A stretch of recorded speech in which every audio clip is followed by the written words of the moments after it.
Bayangkan, besok pagi kamu bangun dan tiba-tiba semua orang yang kamu kenal, teman sekolahmu, rekan kerjamu, bahkan mantanmu bisa melihat saldo ATM-mu terpampang jelas di dahi kamu. Angka nol itu besar, bulat, dan kosong.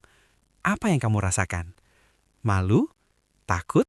Atau kamu merasa seperti pecundang yang gagal melewati garis start di usia 30 tahun? Kalau bayangan itu bikin kamu sesak napas, berarti kamu sedang mengalami apa yang jutaan orang lain rasakan saat ini. Ketakutan bahwa di usia kepala tiga, kita harusnya sudah jadi sesuatu. Tapi kenyataannya, kamu di sini, menonton video ini dengan tangan kosong. Dengar, aku nggak akan menghiburmu dengan kata-kata manis, tapi aku akan kasih tahu kamu satu hal. Nol bukan berarti kiamat. Nol adalah tempat terbaik untuk membangun sesuatu yang mustahil untuk runtuh lagi. Dunia tahun 2026 itu jahat. Dia terus menyuruh kita belanja untuk bahagia, tapi memaki kita saat kita jatuh miskin. Kamu mungkin merasa bodoh karena nggak punya tabungan. Tapi dunia nggak tahu kalau selama ini kamu diam-diam membayar hutang orang tua. Dunia nggak tahu kalau kamu pernah ditipu teman baikmu sendiri. Dunia nggak tahu kalau kamu menghabiskan sisa gajimu hanya untuk menjaga kesehatan mentalmu agar tetap bisa bangun besok pagi. Jangan biarkan orang yang nggak pernah memikul bebanmu mendikte nilai hidupmu. Tabungan nol di usia 30 bukan karena kamu malas. Seringkali itu karena kamu terlalu banyak berkorban untuk hal-hal yang nggak bisa ditulis di buku tabungan. Hari ini, kita berhenti minta maaf pada dunia. Kita mulai menyelamatkan diri sendiri. 5 hal penyelamat untuk strategi bangkit. 1. Matikan suara luar. The social blackout. Langkah pertama yang menyelamatkanmu bukan investasi, tapi isolasi mental. Unfollow semua akun yang bikin kamu merasa kecil. Berhenti membandingkan dapur yang berantakan dengan ruang tamu orang lain yang estetik. Di usia 30 dengan tabungan nol, fokusmu adalah bertahan hidup, bukan pamer. Kamu butuh keheningan untuk bisa mendengar rencana masa depanmu sendiri. 2. Jujur pada nol. Radical honesty. Banyak orang tetap miskin karena mereka pura-pura kaya. Mereka cicil barang yang nggak perlu supaya nggak dianggap susah. Berhenti. Kalau kamu nggak punya uang, bilang nggak punya. Tolak ajakan nongkrong yang mahal. Pakai baju yang ada.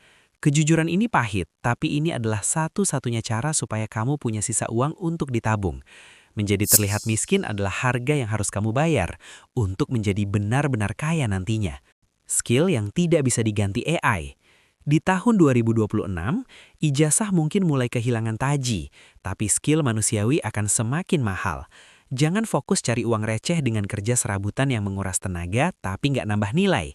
Belajarlah satu hal yang bikin kamu dibutuhkan. Skill komunikasi, skill negosiasi, atau skill teknis yang spesifik. Jadilah orang yang sulit digantikan. Saat nilai dirimu naik, uang akan datang mencari tempat untuk bersandar. Amankan napas 3 bulan. Target pertama kamu bukan beli rumah. Targetmu adalah punya dana darurat untuk makan 3 bulan ke depan. Ini adalah uang ketenangan. Saat kamu punya dana ini, cara kamu berbicara di depan bos atau klien akan berubah. Kamu nggak lagi berbicara dengan nada memohon, tapi dengan nada percaya diri. Karena kamu tahu kalau hari ini kiamat finansial datang, kamu masih punya napas untuk berjuang. Berdamai dengan waktu.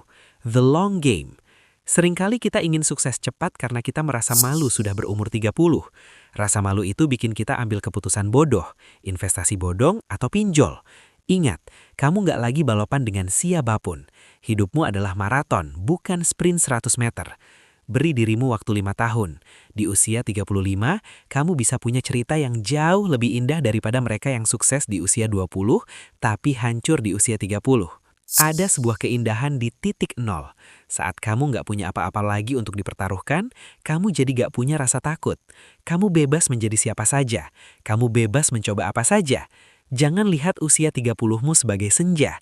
Lihat ini sebagai fajar yang tertunda. Banyak tokoh dunia besar baru menemukan emas mereka di usia 40 atau 50. Bedanya, mereka nggak berhenti berjalan saat saldonya nol. Mereka terus mengasah kapak mereka di tengah hutan yang gelap. Malam ini, tidurlah dengan tenang. Maafkan dirimu yang dulu. Besok pagi, bangunlah sebagai orang baru. Orang yang gak lagi peduli dengan penilaian dunia, tapi sangat peduli dengan langkah kecilnya sendiri. Tulis di komentar, satu hal yang paling kamu sesali dalam keuanganmu, dan katakan, cukup sampai sini. Aku mulai lagi hari ini. Biarkan kita semua yang membaca tahu kalau kamu nggak berjuang sendirian. Klik subscribe kalau kamu butuh diingatkan setiap minggu bahwa kamu berharga. Bagikan video ini ke satu orang yang kamu tahu sedang kehilangan harapan. Bilang ke dia, ayo kita mulai lagi. Aku, nama Anda. Sampai jumpa di garis keberhasilanmu nanti. Pelan-pelan saja, yang penting jangan berhenti. Kalau kamu merasa obrolan kita hari ini bermanfaat dan kamu butuh teman yang mengingatkanmu setiap minggu bahwa kamu nggak berjuang sendirian, silahkan klik subscribe. Di channel ini, kita nggak cuma bicara angka, kita bicara tentang cara menjaga kewarasan dan martabat kita sebagai manusia. Mari kita bangun mental yang kuat bareng-bareng.